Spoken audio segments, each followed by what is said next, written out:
El viaje que ha emprendido la presidenta Boluarte con destino a China, donde sostendrá una serie de reuniones importantes con representantes de una serie de empresas. Finalmente se reunirá también con el presidente Xi Jinping, pero este viaje ha estado rodeado de especulaciones políticas a propósito de lo importante que es para la presidenta viajar a China, pero también de lo importante que es para China estrechar relaciones con el Perú. Vamos a empezar por esto último, en realidad. ¿Por qué puede ser particularmente importante en este momento para China acercarse al Perú? Yo creo que primero es obvio que están construyendo un puerto que es el único puerto construido por la China en América del Sur. O sea, de Panamá hacia el sur. El único. En los dos océanos, Pacífico y Atlántico. ¿Y es escogido el lugar por, digamos, ventajas geográficas o ventajas geopolíticas? Bueno, las ventajas geopolíticas siempre son geográficas. Tienen un ingrediente geográfico, claro. O sea, es la proyección geográfica de la política. La China tiene una concepción que se llama la franja y ruta. Esta franja y ruta es una interconexión de una multitud de puertos, muchos bajo concesión de empresas chinas, no de propiedad como es en el caso del puerto nuestro. Y estos son como 40 puertos en el mundo que se integran con carreteras, con vías férreas y generan una especie de tejido alrededor del globo terrestre para el ciclo de producción, de importación, manufactura, producción y exportación de la China. De tal manera que muchos insumos que produce el Perú y productos ya terminados van a ser comprados por la China y van a ir por ese puerto en buques Super Panamax 2 o Super Panamax 3, que son buques tan grandes que no pueden pasar por el canal de Panamá, son buques oceánicos. Y este puerto tiene capacidad para 6 de esos grandes buques. El presidente Xi Jinping le dijo a un vicepresidente peruano, que me lo contó, que el Perú iba a ser el hub, o sea, el nodo de la China en América Latina. Y efectivamente es muy importante geográficamente en su proyección también al Pacífico Sur, en la colocación del puerto de Chancay. Está, digamos, no solamente comercialmente bien ubicado, sino geopolíticamente muy bien ubicado. Y naturalmente eso ha causado la preocupación de los Estados Unidos de América. Y por eso es que la general en jefe del Comando Sur, la general Richardson, ha expresado en repetidas oportunidades su preocupación respecto al uso de este puerto. Porque temen que tenga uso militar también. Yo diría que lo que temen es el posible uso militar del puerto. ¿Por qué? Porque todos sabemos, y es de conocimiento público, que hay una contención entre la China y Taiwán. La China sostiene que Taiwán es parte integral de la China y debe incorporarse. Y Taiwán, un sector de la política taiwanesa sostiene lo mismo, pero dice que no deben incorporarse a la China. Y hay otros que plantean la independencia, o sea, no hay unidad de criterios en Taiwán. Periódicamente hay grandes maniobras militares chinas alrededor de la isla, muy amenazantes. El 2022 las hubo, mucho más grandes este año. El Japón ha hecho saber que si Taiwán es atacado, el Japón es atacado. La presencia norteamericana desde la presidencia de Obama es masiva en el Pacífico Norte. El 70% de la flota norteamericana está en el Pacífico Norte para la defensa del Japón, de Filipinas, de Taiwán, de Corea del Sur, etc. Entonces, es un escenario de tensión constante en el Mar del Sur de la China e inclusive en el Mar del Japón por Corea del Norte. Ahora bien, el puerto de Chancay está en la retaguardia de este gigantesco dispositivo que empieza en Hawái y se proyecta hacia el norte. En prevención no del puerto de Chancay, sino de cuidarse las espaldas, los Estados Unidos le piden a Australia, junto con Inglaterra y los Estados Unidos, Gran Bretaña y los Estados Unidos, que rompan un contrato que tenía Australia con Francia para construir 9 o 10 submarinos. Australia lo rompe y ahora están construyendo 9 submarinos nucleares con tecnología norteamericana, tecnología nuclear norteamericana. Esto no tiene precedentes. El puerto más al norte de Australia es Darwin, que está a la altura de Hilo. Claro, Australia se proyecta al Indo-Pacífico directamente, pero está a la altura del sur del Perú. La Polinesia Francesa también forma parte de este esquema de defensa. Nueva Zelanda, Australia, los Anzacs.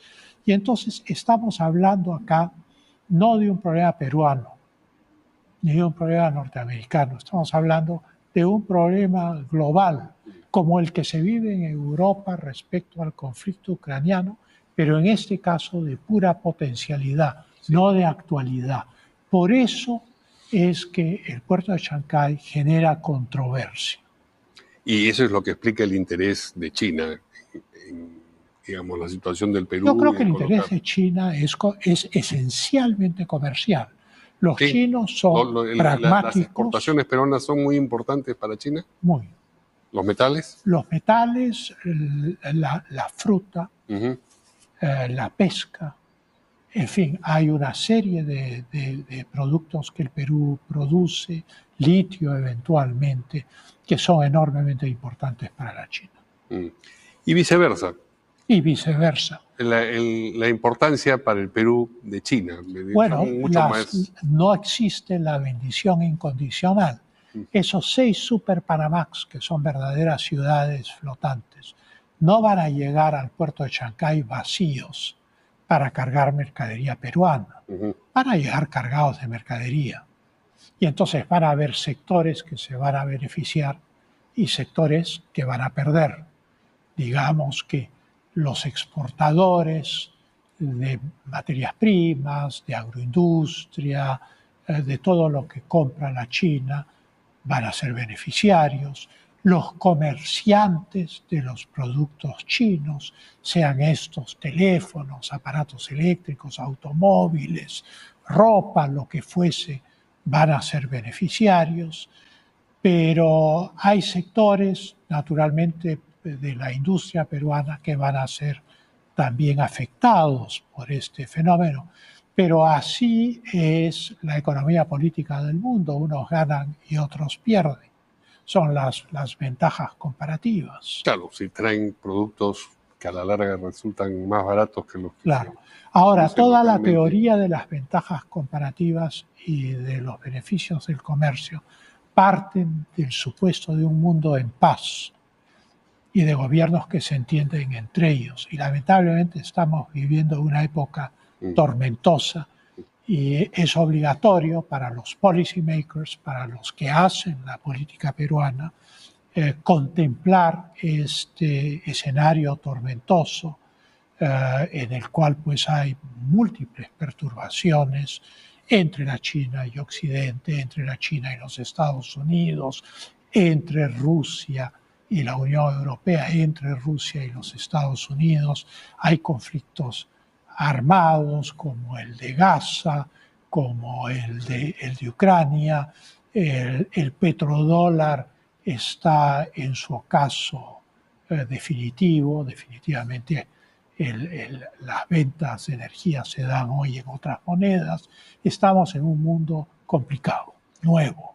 ¿Cómo coloca a la señora Boluarte este acercamiento a China en el contexto internacional con Occidente? Bueno, yo creo que esa es una cosa que habría que preguntarle a ella, no a mí, ¿no? Sí.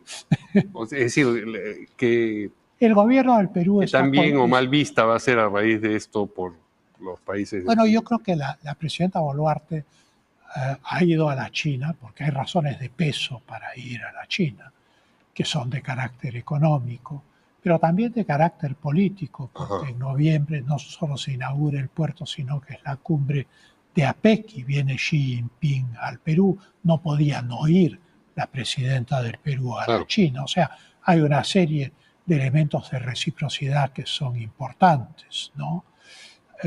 Si hay una visión clara de lo que estamos conversando, no lo sé, la verdad.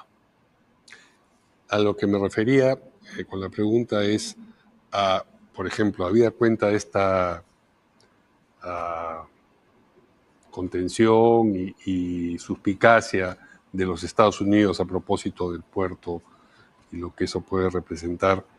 Entonces, la disposición del gobierno peruano y la disposición singularmente de la presidenta Boluarte, me imagino que la presentan de determinada manera frente al gobierno norteamericano, en este caso. Preguntaba por eso y por sí, claro. el conjunto de los gobiernos la responsabilidad de Europa, del sí. puerto no es de la presidenta Boluarte. O sea, el memorándum de entendimiento con la China que digamos, engancha al Perú en la franja y ruta, fue firmado por el presidente Vizcarra. El puerto es anterior a la presidenta Boluarte. El puerto ya está ahí, o sea que tampoco hay mucha discusión respecto a este asunto, ¿no? Entonces, lo que me está diciendo es que sencillamente a la señora Boluarte le ha tocado administrar el tramo final de algo que ya estaba pactado. Correcto, el fait accompli, ya el puerto está ahí. Nadie va a cerrar el puerto, sería absurdo. Es evidente que lo que sí debe buscarse es que los tratados, como el Tratado de Libre Comercio con la China, sean escrupulosamente cumplidos, que no existan subsidios de ambas partes, que no se practique ningún tipo de dumping de ambas partes y que haya buenas prácticas, ¿no? De eso depende el futuro del comercio entre los dos países. Hay el caso de Italia, que ilustra pues cómo a veces surgen problemas, ¿no? Italia firmó el 2019 este memorándum de entendimiento de la franja y ruta, pero el año pasado la presidenta del Consejo, Meloni, decidió no ratificar el memorándum de entendimiento que tenía que ratificarse ahora en marzo. Y el ministro de Defensa de Italia explicó el porqué. Dijo que las metas de inversión de la China no se habían cumplido, que habían sido muy marginales, que no había compra de manufacturas italianas significativas y que sin embargo sí había una gran importación de manufacturas chinas a Italia y que en términos de su balanza de pagos no les convenía continuar en la franja y ruta. Eso muestra los desentendimientos que pueden haber respecto a las condiciones de inversión, respecto a los términos del intercambio. Y entonces lo que hay que cuidar en el caso del Perú es justamente eso. Muy bien, pues cuando esté por allá la señora y tenga las reuniones, la señora Boluarte, quiero decir, tendremos un panorama más claro. Sabremos más. Sabremos Empiezan el 26. Nos estamos anticipando. Muy bien, muchas gracias, Alex. Muchas gracias, Mario, Francisco Tudela, por habernos acompañado aquí en Portada.